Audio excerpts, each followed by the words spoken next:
Dalam jagat pewayangan, sosok ini digambarkan sebagai figur yang birawa, artinya mempunyai perawakan yang atletis, berotot dan tinggi besar. Bentuk tubuhnya sempurna seperti seorang petarung. Kalau berjalan gagah dan berwibawa, bagaikan seekor singa. Dadanya bidang kekar, namun perutnya kecil seperti perut serigala. Itulah kenapa ia juga diberi nama Werkudara, yang artinya perut serigala. Dengan wajah tampan berwibawa, sosoknya membuat lawan jeri, tetapi dalam keseharian, ia tetap terkesan ramah. Ia yang sekeras baja, namun bisa juga lembut dan lentur bagaikan tali. Itulah Bima, putra kedua Pandu dan Kunti, yang terlahir dengan membawa keistimewaan yang dikaruniai oleh Dewa Bayu, penguasa angin. Bima memiliki sifat gagah berani, teguh, kuat, tabah, patuh, dan jujur, serta menganggap semua orang sama derajatnya, sehingga ia digambarkan tidak pernah menggunakan bahasa halus, ataupun duduk di depan lawan bicaranya. Mahir memainkan senjata gada, serta memiliki berbagai macam senjata, antara lain kuku pancanaka, gada rujak pala, alugara, bargawa, dan bargawastra. Sedangkan ajian yang dimilikinya berupa Aji Bandung Bandawasa, Aji Ketuk Lindu, Aji Bayu Braja, dan Aji Bablak Pangantol Antol.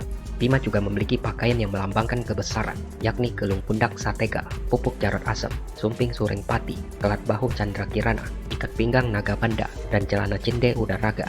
Beberapa anugerah dewata yang diterimanya berupa kampu atau kain poleng bintu luaci, gelang Candra Kirana, kalung Naga Sasra, sumping Suring Pati, dan pupuk pundak Jarot Asem. Ia merupakan tokoh Pandawa yang kuat, bersifat selalu kasar dan menakutkan bagi musuh, walaupun sebenarnya berhati lembut. Bima setia pada satu sikap, yaitu tidak suka berbahasa basi, serta tidak pernah menjilat ludahnya sendiri. Dalam Wiracarita Mahabharata, Pandu dikisahkan tidak bisa membuat keturunan akibat kutukan Resi Kindama. Kunti lalu menggunakan mantra Aditya Redaya untuk memanggil Dewa Bayu, maka lahirlah Bima menjadi orang yang paling kuat dan penuh dengan kasih sayang. Pewayangan Jawa mengisahkan kelahiran Bima dalam bentuk bungkus. Sejak dilahirkan, tubuhnya diselubungi oleh selaput tipis yang tidak dapat disobek oleh senjata apapun. Hal ini membuat Pandu dan Kunti merasa sedih. Atas anjuran Abhyasa, Pandu kemudian membuang bayi bungkus itu di hutan Mandala Sara. Selama 8 tahun, bungkus tersebut tidak pecah-pecah dan mulai berguling ke sana kemari, sehingga hutan yang tadinya rimbun menjadi rata dengan tanah. Penghuni hutan termasuk para makhluk halus mulai terganggu, sehingga Dewi Durga, ratu dari semua makhluk halus, melapor pada Batara Guru. Lalu Raja para dewa itu memerintahkan Dewa Bayu, Dewi Durga, dan Gajah Sena, tunggangan Dewa Indra, untuk turun memecahkan bungkus bayi tersebut. Sebelum dipecahkan, Dewi Durga masuk ke dalam bungkus dan memberi sang bayi pakaian yang berupa kain poleng bintu luaji, gelang Candra Kirana, kalung Naga Banda, pupuk Jarot Asem, dan sumping Suring Pati. Kemudian Gajah Sena mulai memecahkan bungkus dari sang bayi. Ia menabrak dan menginjak-injak, serta menusuk dengan kedua gadingnya. Anehnya bayi tersebut bukannya mati, tetapi malah melawan, dan akhirnya bungkus itu terbuka karena kedua gading Gajah Sena yang kuat dan sakti. Setelah keluar dari bungkusnya, Bima lalu menangkap kedua gading itu dan dengan sekuat tenaga mematahkannya. Ajaibnya kedua gading itu lalu menyatu di jempol tangannya, membentuk kuku yang panjang dan runcing. Sementara Gajah Sena langsung mati dan sukmanya menyatu dalam diri Bima. Lalu bungkus dari bayi Bima dihembuskan oleh Dewa Bayu sampai jatuh ke pangkuan Bagawan Sapwani. Kemudian bungkus itu didoakan oleh sang Bagawan dan mengubahnya menjadi bayi gagah perkasa yang serupa Bima. Bayi tersebut lalu diberi nama Jayadrata atau Tirtanata. Bima dan saudara-saudaranya dididik dan dilatih ilmu perang oleh Resi Drona. Dalam mempelajari senjata, Bima lebih memusatkan perhatiannya untuk menguasai ilmu menggunakan gada, seperti halnya Duryodhana. Mereka berdua kemudian menjadi murid Baladewa, saudara Kresna, yang mahir menggunakan senjata gada. Dibandingkan Bima, Baladewa lebih menyayangi Duryodhana karena kesetiaannya.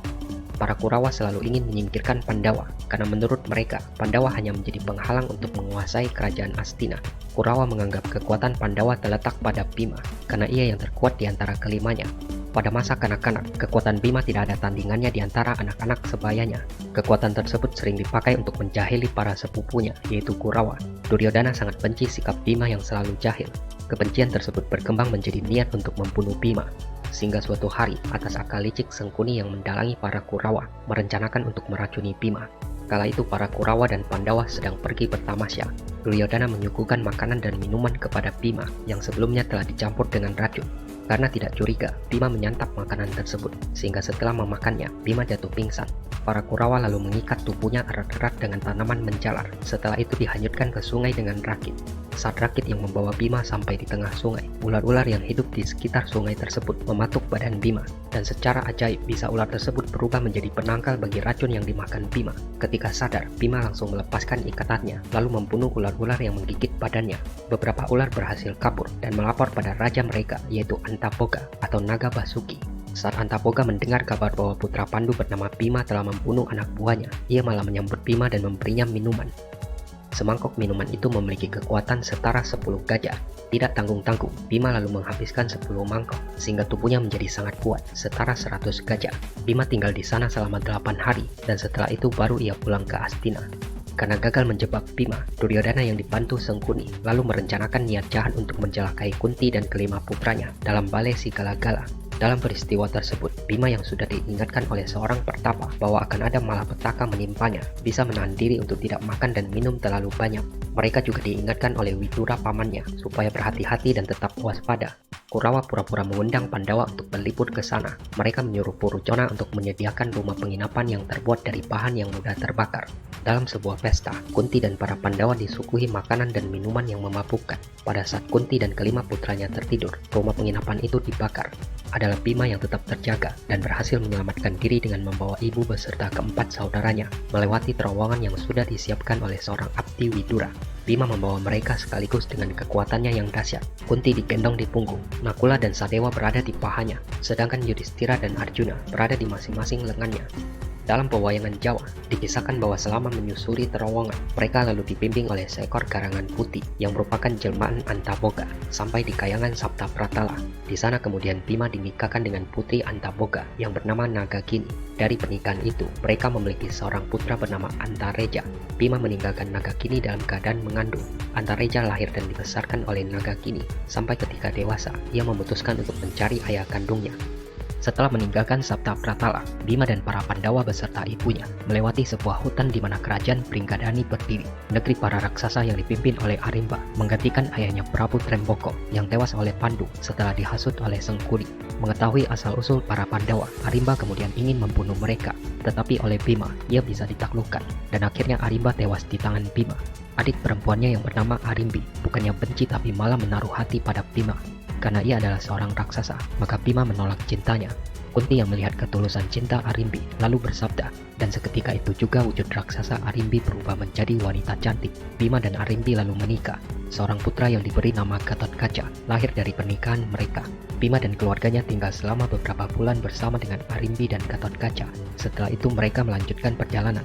Dari Pringgadani, para Pandawa dan ibunya Kunti tiba di sebuah kota yang bernama Eka Cakra. Di sana mereka menumpang di rumah keluarga Brahmana. Suatu hari Brahmana pemilik rumah memberitahu mereka bahwa seorang raksasa bernama Bakasura meneror kota Eka Cakra. Atas permohonan penduduk, raksasa tersebut berhenti mengganggu kota. Namun sebaliknya seluruh penduduk kota diharuskan untuk mempersembahkan makanan yang enak serta seorang manusia setiap minggunya. Kini keluarga Brahmana yang menyediakan tempat tinggal bagi mereka yang mendapatkan giliran untuk mempersembahkan salah seorang keluarganya. Merasa berhutang budi dengan kebaikan keluarga itu, Kunti berkata bahwa ia akan menyerahkan Bima yang nantinya akan membunuh raksasa Bakasura. Mulanya Yudhistira sangsi, namun pada akhirnya ia setuju. Pada hari yang ditentukan, Bima membawa segerobak makanan ke Goa Bakasura. Di sana ia menghabiskan makanan yang seharusnya dipersembahkan. Bakasura yang merasa dipermainkan pun marah dan lalu menyerang Bima. Setelah pertarungan berlangsung lama, Bima berhasil meremukkan tubuh Bakasura. Ia lalu menyeret tubuhnya sampai di pintu gerbang Eka Cakra. Atas usaha Bima, kota Eka Cakra pun menjadi tenang kembali. Ia dan keluarganya tinggal selama beberapa lama di sana, sampai akhirnya mereka memutuskan untuk pergi ke kerajaan Pancala karena mendengar cerita mengenai Drupadi dari seorang Brahmana. Bima juga mempunyai seorang anak dari Drupadi bernama Sutasoma. Sedangkan dalam pewayangan Jawa, Yudhistira mengikuti Sayembara tetapi diwakilkan oleh Bima. Bima akhirnya memenangkan Sayembara setelah mengalahkan Gandamana. Sebelum meninggal, Gandamana mewariskan Aji Bandung Pandawasa kepada Bima. Drupadi kemudian dipersembahkan pada kakaknya Yudhistira. Bima juga memiliki seorang istri lagi bernama Urang Ayu, putri dari Begawan Mintuna. Mereka bertemu berkat jasa ayahnya Mintuna yang telah menolong keluarga Pandawa untuk memenangkan perlombaan kecepatan membuat sungai dengan keluarga Kurawa. Bima berhasil memenangkan pertandingan. Dari perkawinan itu, mereka dikaruniai seorang putra yang seluruh badannya berkulit sisik bernama Antasena. Setelah mengetahui bahwa Pandawa masih hidup, para sesepuh Astina mengundang mereka kembali dan memberikan hutan Wanamarta sebagai tempat mendirikan kerajaan baru, supaya tidak terjadi perselisihan yang terus-menerus dengan para Kurawa. Dalam babat alas Wanamarta, Bima berhasil mengalahkan adik penguasa hutan yang bernama Danduncana berkat minyak jayang katon dari Arjuna. Danduncana kemudian menyatu dalam tubuh Bima sehingga memiliki nama yang sama.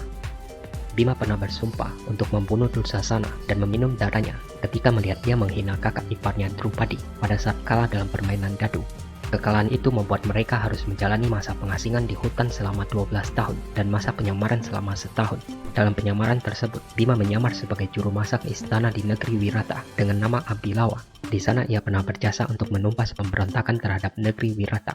Setelah masa penyamaran habis dan sesuai perjanjian, para Pandawa berhak mendapatkan kerajaan Amarta kembali. Tetapi Duryodhana yang licik tidak mau menyerahkan kerajaan pada mereka, hingga akhirnya kesabaran para Pandawa habis dan perang pun tak bisa dielakkan lagi. Berbagai cara telah dilakukan oleh Kurawa demi melenyapkan para Pandawa, terutama Bima. Duryodhana yang tidak ingin kalah nantinya dalam Baratayuda berusaha melenyapkan Bima supaya ia tidak ikut dalam perang, karena di antara kelimanya, Bimalah yang paling ditakuti. Kali ini Duryodhana memanfaatkan Resi Drona, guru para Pandawa dan Kurawa itu, lalu memberi petunjuk pada Bima bahwa jika ia telah menemukan air suci kehidupan bernama Tirta Prawitasari, maka ia akan mencapai kesempurnaan. Air itu berada di hutan Tigrasara, di Gunung Candramuka. Perintah ini sesungguhnya hanyalah siasat untuk melenyapkan Bima, supaya tidak turut berperang dalam Baratayuda yang kala itu sedang dipersiapkan. Bima yang memiliki jiwa seorang murid yang patuh, tanpa bertanya langsung menjalankan perintah sang guru. Ia lalu berangkat menuju tempat yang sudah ditentukan oleh Drona, namun air yang dicari ternyata tidak ada. Bima lalu mengobrak-abrik goa di sekitarnya, hingga membuat terkejut dua raksasa yang tinggal di sana, yaitu Rukmuka dan Rukmukala. Kemudian terjadi pertarungan antara mereka, dan membuat dua raksasa itu kalah. Mereka dibanting dan ditendang, sehingga menjadi hancur lebur. Walaupun begitu, Bima tetap tidak bisa menemukan air kehidupan, sampai akhirnya ia pasrah dan bersandar pada sebuah pohon. Tak lama kemudian, Bima mendengar suara yang tak berwujud, bahwa ia mencari sesuatu yang tidak ada di sana. Suara itu berasal dari Dewa Indra dan Dewa Bayu, yang kemudian memberitahukan bahwa dua raksasa yang dibunuhnya ternyata memang sedang dihukum oleh Batara Guru. Mereka lalu menyarankan supaya Bima kembali ke Resi Drona. Setelah menemui Resi Drona, bukannya mengakui kesalahan, sang guru malah berdalih bahwa itu hanya untuk menguji Bima. Ia lalu mengatakan bahwa Tirta Prawirasari sebenarnya berada di dasar samudra. Bima pun segera menuju ke samudra demi mendapatkan air kehidupan itu. Sebelum pergi, semua kerabat Bima mencegah dan mengingatkannya bahwa semua itu hanya jebakan. Namun Bima tetap teguh dan bertekad pergi demi melaksanakan perintah sang guru. Bahkan jika ia harus menemui kemalangan pun, ia sudah siap, sebab Bima yakin bahwa apa yang dilakukannya adalah dharma dan semua sudah ada yang mengaturnya. Sesampainya di tepi samudra, Bima mengatur segala emosi yang timbul, ketakutan, keraguan di dalam diri, atas sanggup tidaknya ia memasuki dasar samudra.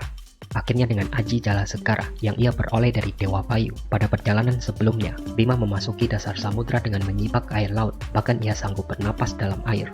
Ketika sampai di dasar samudra, seekor naga besar pemangsa ikan dengan wajah liar dan ganas serta memiliki bisa yang sangat mematikan datang menyerang Bima. Naga itu melilit tubuh Bima sampai hanya tertinggal lehernya. Ia menyemburkan bisa dari taringnya yang tajam bercahaya. Bima yang kebingungan merasa ia pasti akan mati. Tetapi ketika sampai pada puncak kelelahan karena tidak kuasa menahan kekuatan sang naga, Bima langsung teringat pada kuku Pancanaga dan segera ia menikamkan kukunya menancap di badan sang naga. Dengan sisa tenaga, Bima merobek tubuh naga itu sampai tewas. Setelah itu Bima bertemu dengan seorang dewa kerdil bernama Dewa Ruci yang wajahnya menyerupai dirinya. Besar dari Dewa Ruci tak lebih dari telapak tangan Bima. Sang dewa lalu menyuruh Bima untuk memasuki telinga kirinya, sebuah perintah yang mustahil. Namun dengan sebuah keajaiban, Bima akhirnya berhasil masuk ke telinga sang dewa, dan di dalamnya ia mendapati dunia yang sangat luas. Dewa Ruci lalu mengatakan bahwa air kehidupan itu tidak pernah ada, percuma jika ia mencarinya di segala penjuru dunia, sebab air kehidupan sebenarnya ada pada diri manusia itu sendiri. Bima memahami semua wejangan Dewa Ruci yang sesungguhnya adalah ungkapan terhadap dirinya sendiri yang muncul dan memberi pengajaran kepadanya, karena ia telah mematuhi seluruh perintah gurunya Drona dengan sepenuh hati. Bima setelah mendengar perkataan Dewa Ruci, hatinya terang benderang, menerima dengan suka hati, dalam hati mengharap mendapatkan anugerah sesungguhnya. Tidak ada ilmu yang didatangkan, semua sudah dikuasai. Tidak ada yang dicari, kesaktian, kepandaian, dan keperkasaan. Karena kesungguhan hati adalah dalam cara melaksanakan. Perjalanan Bima mengalahkan para raksasa untuk menemukan Tirta Prawirasari, mengalahkan naga dan bertemu Dewa Ruci, sesungguhnya adalah simbol dari perjuangannya mengalahkan nafsu-nafsu yang dapat menghalanginya menuju kesempurnaan. Dan saat itu terjadi, Bima yang tidak pernah berbahasa halus ataupun duduk di depan lawan bicaranya, kali ini melakukan kedua hal itu, hanya ketika bertemu guru sejatinya, yaitu Dewa Ruci.